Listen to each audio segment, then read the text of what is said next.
दोस्तों, you are welcome to my YouTube channel.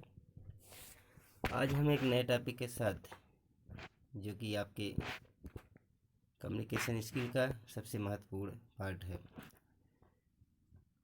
इस topic के माध्यम से हम आपको वाइवा में पूछे जाने वाले क्वेश्चन से संबंधित कुछ शार्ट आपको बताएंगे कि कैसे कैसे क्वेश्चन आपको वाइवा में पूछे जाते हैं। जैसे वाइवा के से संबंधित अगर आपको क्वेश्चन नहीं जानकारी है तो आज के बाद आपको निश्चित रूप से पता चल जाएगा कितने छोटे छोटे क्वेश्चन और किस प्रकार के क्वेश्चन आपसे एग्जामिनर के द्वारा किए जा सकते हैं।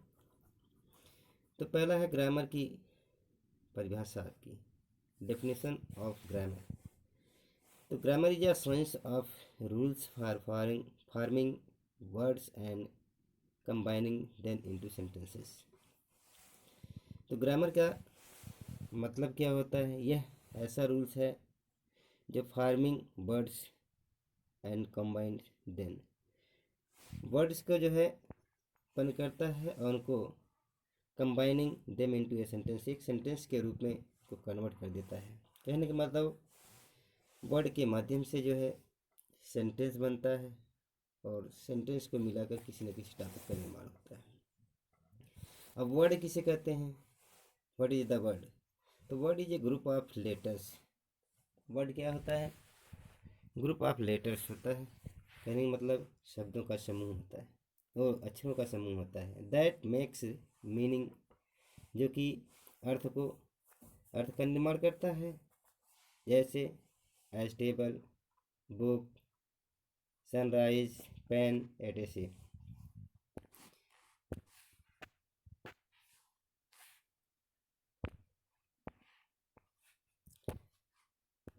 इसी प्रकार से आपका है फ्रेज क्या होता है? फ्रेज क्या होता है? Phrase A group of words saving a meaning ideas.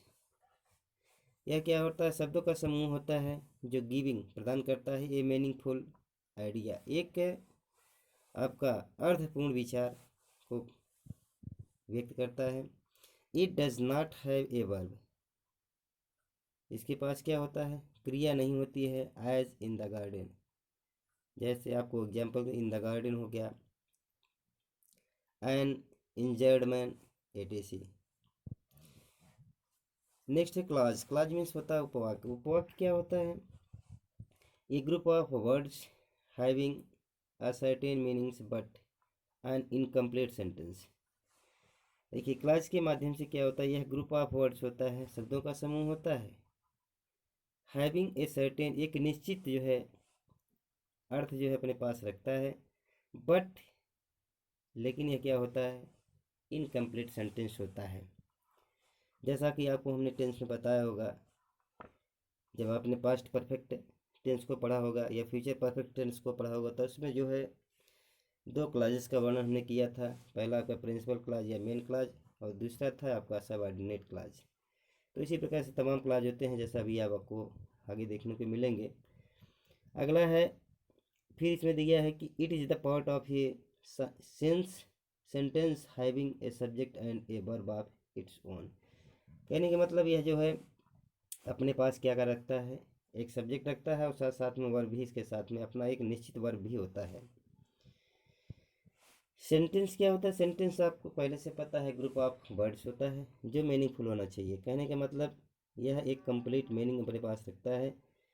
इसकी डेफिनेशन देखिए, it is A group of words that given a meaningful idea, it has subject and predicate of its own.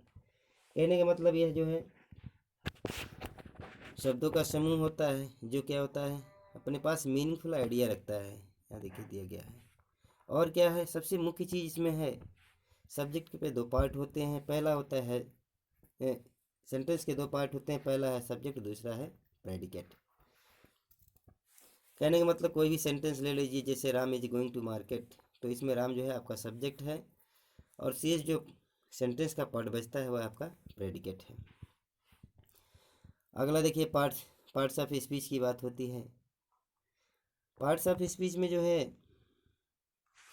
देखिए यहाँ डिफिनेशन लास्ट में जो sentence का दिया गया, group of words which makes a complete sense is called a sentence. A group of words which makes a complete sense is called sentence. इस definition को आप लर्न कर सकते हैं। अगला है आपका parts of speech. Parts of speech जैसा आपके पहले से ही पता है कि पार्ट्स ऑफ स्पीच का total number of parts of speech की 8 है, और जिनका नाम आपको पहले से पता है। पहला आपका नाउन, फिर दूसरा है आपका प्रोनाउन, तीसरा आपका है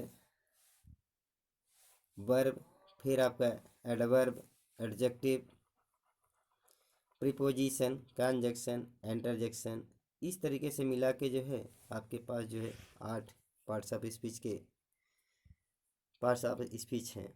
अब अगला देखिए इसमें जो दिया गया है, अब नाउन किसे कहते हैं।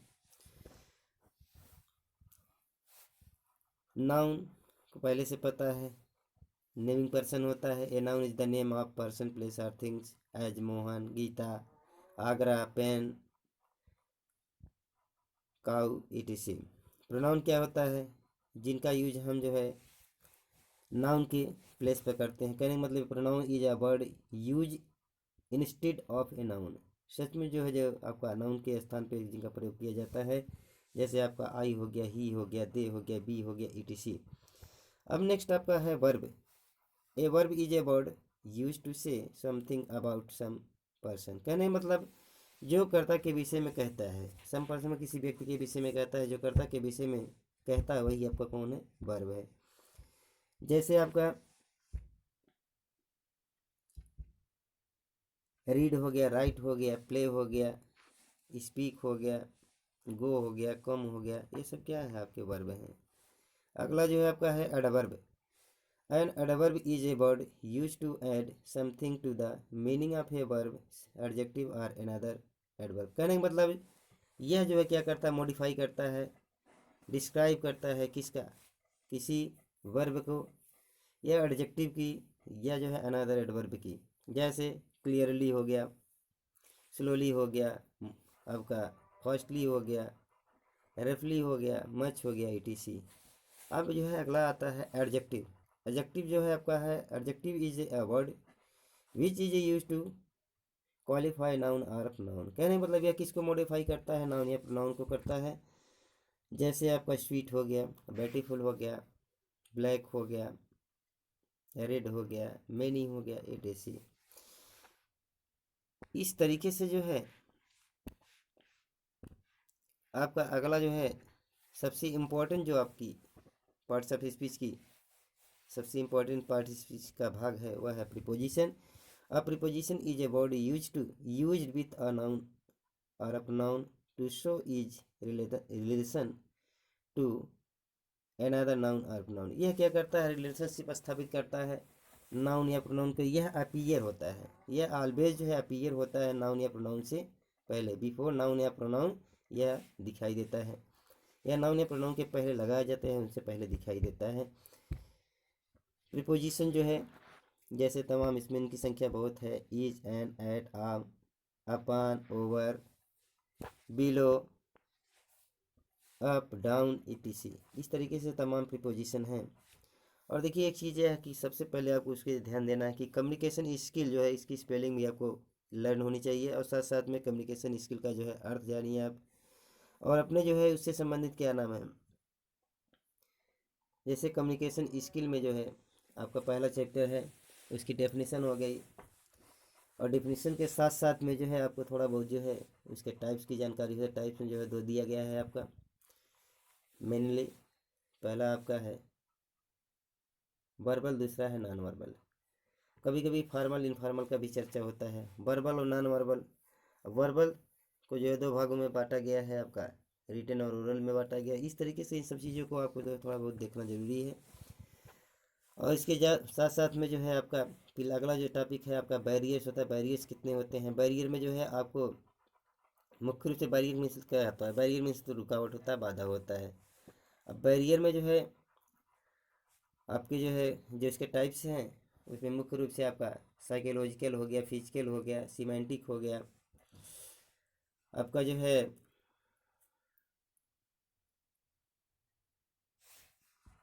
फिजिकल अच्छा, वो क्या कल्चरल हो गया, ऑर्गेनाइजेशनल हो गया। इस तरीके से जो भी संख्या है इनको आप जो है याद रखेंगे, क्योंकि किसी से भी इस क्वेश्चन को पूछा जा सकता है। अगला जो है आपका है टूल्स हो गया। टूल्स कितने होते हैं, जैसे आपके जो है कम्युनिकेशन के टूल से जो है मुख्य रूप से कौन कौन से हैं, जैसे आपका स्मार्ट मोबाइल फ़ोन हो गया, वीडियो कॉन्फ्रेंसिंग हो गया, कंप्यूटर हो गया, लैपटॉप हो गया, और उसके बाद जो है आपका फैक्स हो गया, टेलीग्राम हो गया। इन सब माध्यम के थ्रू जो है हम कम्युनिकेशन करते हैं। यही जो है टूल्स आप जो है कम्युनिकेशन के टूल्स हैं। और उसके बाद जो है हमको ये जानना ज़रूरी है कि जो आपका प्रोसेस ऑफ कम्युनिकेशन का जो सिस्टम होता है 5-6 माध्यमों के बाद चलता है। जैसे आपका पहला हो गया सेंडर। सेंडर के बाद जो है आपका मैसेज होता है। मैसेज के बाद जो है मैसेज के लिए आपको एक डेफिनेट जो है चैनल और मीडियम आपके पास होना चाहिए। चैनल और मीडियम वह भी कैसा होना चाहिए, आपका परफेक्ट होना चाहिए। और इसी के माध्यम से जो है मैसेज को हम क्या ट्रांसमिट करते हैं। ट्रांसमिट करने के बाद वो मैसेज जो है आपके पास, वो इसके पास जाता है, क्या करता है, रिसीवर के पास। रिसीवर जो मैसेज का जो है डिकोडिंग करता है। डिकोडिंग के बाद उसको ऐसा जब लगता है कि मैसेज वास्तव में फीडबैक देने लायक है, तो वह क्या करता है, फिर सेंडर को जो है फीडबैक या रिस्पॉन्स कर देता है। इस तरीके से यह एक साइकिलिंग बन जाती है। 5-6 स्टेप के माध्यम से जो है कम्युनिकेशन स्किल का प्रोसेस जो है कंप्लीट होता है। अब जो है अगला आपका जो है देखिए, जैसे कंजक्शन हो गया। कंजक्शन क्या होता है, कंजक्शन भी ज्वाइन करता है दो सेंटेंसेस को आपस में। जो it is used to join words और सेंटेंसेस, या सेंटेंसेस को जोड़ता है। जैसे आपका एंड हो गया, बट हो गया, एज सुन एज हो गया, नाइदर नार हो गया, आइदर आर हो गया। इस तरीके से जो है इन सब के माध्यम से जो है हम कंजक्शन को जो है व्यक्त करते हैं। इंटरजेक्शन क्या होता है, इंटरजेक्शन एक्सप्रेस सडन फीलिंग्स। अचानक कोई जो है आपका भावना होती है तो इसको जो है क्या करता है, व्यक्त करता है। जैसे आ, ओ, आहा, ईटीसी के माध्यम से। अब जो है बारी आती है वर्ब की। वर्ब जो है, वर्ब क्या करता है, यस सब्जेक्ट के विषय में बताता है। वर्ब का मतलब, वर्ब का मतलब होता है वर्क, काम। अब जो है वर्ब कितने प्रकार के होते हैं, मेनली जो है देखिए, फर्स्ट पहले से आप जानते होंगे ट्रांजिटिव वर्ब, इंट्रांजिटिव वर्ब या हेल्पिंग वर्ब, लिंकिंग वर्ब, ये सब पढ़े होंगे आप। तो इसमें ट्रांजिटिव वर्ब क्या होता है, ट्रांजिटिव वर्ब के पास एक डेफिनेट ऑब्जेक्ट होता है।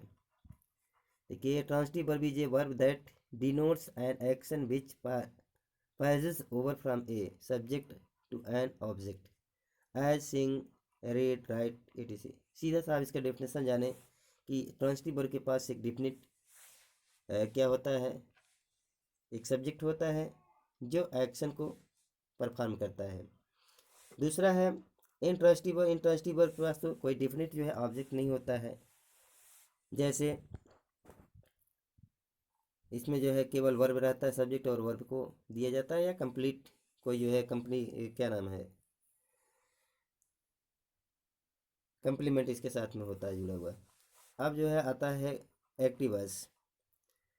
एक्टिव वॉइस ये verb is in the active voice when its form shows that the person or things. इन सब चीज़ों को ऐसे जो है संभवतः नहीं पूछा जाएगा। उसके बाद जिससे पूछने लायक आपको हम बताते हैं क्या पूछा जाएगा इसमें।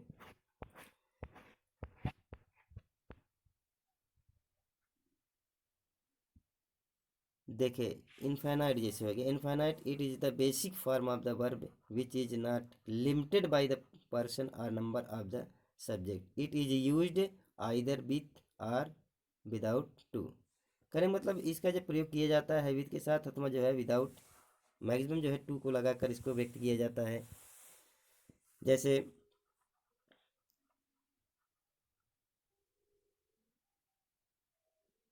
वह किताब पढ़ना चाहता है, वह चाहता है, ही लाइक्स, या he want to read book हो गया, he wants to read book हो गया। इस तरीके से टू लगा के हम जो है वर्ब के फर्स्ट फॉर्म को वहाँ रख देते हैं। जेरेंड क्या होता है, जेरेंड में क्या होता है, जेरेंड में इसमें जो है वर्ब में जब आईएनजी जोड़ दिया जाता है तो इसमें क्या होता है, जेरेंड में जब वर्ब को जोड़ दिया जाता है, जेरंड क्या होता है, जब वर्ब में आईएनजी जोड़ दिया जाता है तो उसका वर्क जो होता है ये नाउन की भांति होने लगता है। जैसे स्पीकिंग हो गया, टीचिंग हो गया, वॉकिंग हो गया, रीडिंग हो गया, तो इसका जब वर्क रहेगा तो वह नाउन की भांति होगा। जैसे smoking is harmful for health, धूम्रपान जो है स्वास्थ्य के लिए हानिकारक है। जेरंड हो गया, जेरंड के बाद जो है आपका ऑक्सिलरी वर्ब, ऑक्सिलरी वर्ब जो होते हैं यह जो है it is a verb use to form the tenses mood voice etc of other verbs as be have do will can etc। कहने का मतलब जो है ऑक्सिलरी वर्ब जो है दो प्रकार की होती है। ऑक्सिलरी वर्ब में जो है पहला प्रकार जो आपका है प्राइमरी और दूसरा है मॉडल। प्राइमरी में जो रखा गया है तीन को रखा गया है, वी हैव और डू को रखा गया है।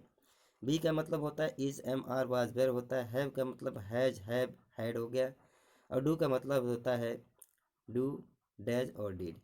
इन सबको आपस में जो है इंक्लूड किया गया है। ऑक्सिलरी वर्ब में जो है पहला जो है ये हो गया, उसके बाद प्राइमरी वर्ब और दूसरा होता है मॉडल। मॉडल्स में जो है इनकी संख्या 13 बताई गई है, जिसमें विल हैव बिल हो गया, वुड हो गया, सेल हो गया, शुड हो गया, कैन हो गया, कुड हो गया, मे माइट इत्यादि को इसमें शामिल किया गया है। इनकी संख्या जो है टोटल 13 बताई गई है। अब सबऑर्डिनेट क्लॉज की बात देखो, यहाँ दिया गया है। सबऑर्डिनेट क्लॉज क्या होता है, clause which depends on the main clause for its complete sense. कहने मतलब ये अपना कंप्लीट सेंस है, अपना जो है पूर्ण अर्थ को व्यक्त करने के लिए यह जो है मेन क्लॉज या प्रिंसिपल क्लॉज पर डिपेंड होता है। यह डिपेंडेंट क्लॉज इसको बोला जाता है, जो एक दूसरे पर आश्रित होता है। विदाउट प्रिंसिपल क्लॉज के यह अपना कंप्लीट सेंस नहीं दे सकता है। जगह जिसको जो कि हमने बताया था आपको पास्ट परफेक्ट टेंस में और फ्यूचर परफेक्ट टेंस में, इसको अच्छी तरीके से एक्सप्लेन किया गया है। आगे देखिए, जैसे सेंटेंसेस का कुछ प्रकार जो है बताया गया है। सेंटेंस जो है आपके 5 प्रकार के बताए गए हैं। सेंटेंस डिफिनेशन ऊपर हो गया। सेंटेंस के प्रकार में जैसे आपका पहला है असर्टिव सेंटेंस। असर्टिव सेंटेंस को 2 भागों में बांटा गया है, अफर्मेटिव और निगेटिव में। उसके बाद दूसरा है आपका इंट्रोगेटिव हो गया। तीसरा आपका इंट्रोगेटिव सेंटेंस को भी 2 भागों में बांटा गया है। पहला आपका है एस आर नो टाइप, या वाक्य के प्रारंभ में क्या होने पर। दूसरा है आपका WH टाइप। अब जो है तीसरा जो है इम्परेटिव हो गया। इम्परेटिव में जिसमें कमांड या ऑर्डर आदि को व्यक्त किया जाता है। और चौथा आपका है एक्सक्लेमेटरी सेंटेंस, जिसमें जो है आश्चर्य को व्यक्त किया जाता है। और पांचवा आपका जो है ऑप्टेटिव सेंटेंस है, जिसमें आपका विश और डिजायर को व्यक्त किया जाता है, अर्थात इच्छा सूचक वाक्य जिसको कहा जाता है। इस तरीके से जो है हम सेंटेंस को 5 भागों में बांटे हैं। सेंटेंस के 5 प्रकार, और उसी के अलावा जो है स्ट्रक्चर के आधार पर जो है कुछ सेंटेंस के और भाग होते हैं। जैसे कि आपका सिंपल सेंटेंस हो गया, जिसमें इसमें क्या होता है one which has only one subject and one predicate. कहने का मतलब इसके पास एक सब्जेक्ट और एक प्रेडिकेट होता है। जैसे the moon was bright. Compound sentence में क्या होता है, compound sentence is one make up of 2 or more principal or main clause. कहने का मतलब एक या 2 से अधिक इसमें प्रिंसिपल क्लाज हो सकते हैं, वो कंपाउंड हो गया। अगला जो है आपका कम्प्लेक्स सेंटेंस में, कम्प्लेक्स सेंटेंस में एक complex sentence consist of one main clause and one or more subordinate clause. कहने का मतलब ये इसमें जो है कम्प्लेक्स सेंटेंस में एक मेन क्लाज हो सकता है या प्रिंसिपल क्लाज हो सकता है, और कई जो है इसमें सबऑर्डिनेट क्लाज इंक्लूड हो सकते हैं।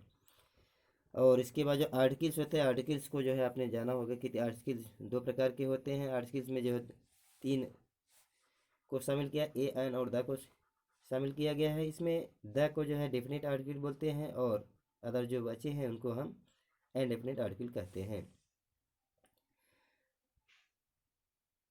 और नंबर जो है आपका नंबर 2 प्रकार के होते हैं, एक सिंगुलर होता है, दूसरा प्लूरल होता है।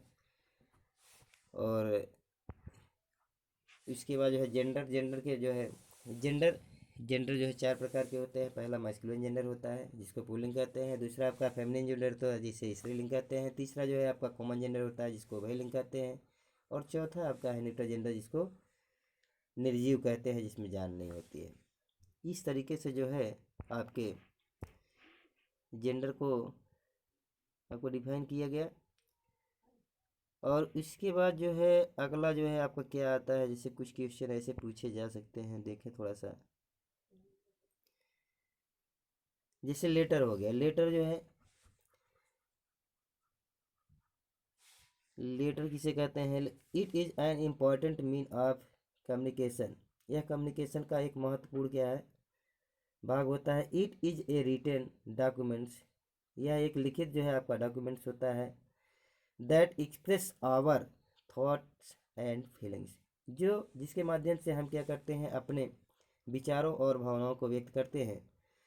और types of letter, types of letter में देखें, लेटर जो है 3 प्रकार का होता है। पहला होगा आपका पर्सनल, दूसरा होता है ऑफिशियल, तीसरा होता है business. Personal letter, letters which are written to our friends relatives, करें मतलब जो लेटर हम अपने मित्रों, दोस्तों, संबंधियों, माता पिता आदि को लिखते हैं, वह आपका पर्सनल लेटर होता है। ऑफिशियल लेटर जो ऑफिस से संबंधित होता है, जो ऑफिसर को लिखा जाता है। और अगला जो है आपका बिजनेस लेटर होता है, जो written from a business from to another are called, कहने मतलब एक बिजनेसमैन दूसरे बिजनेसमैन को जो लेटर लिखता है वही आपका बिजनेस लेटर होता है।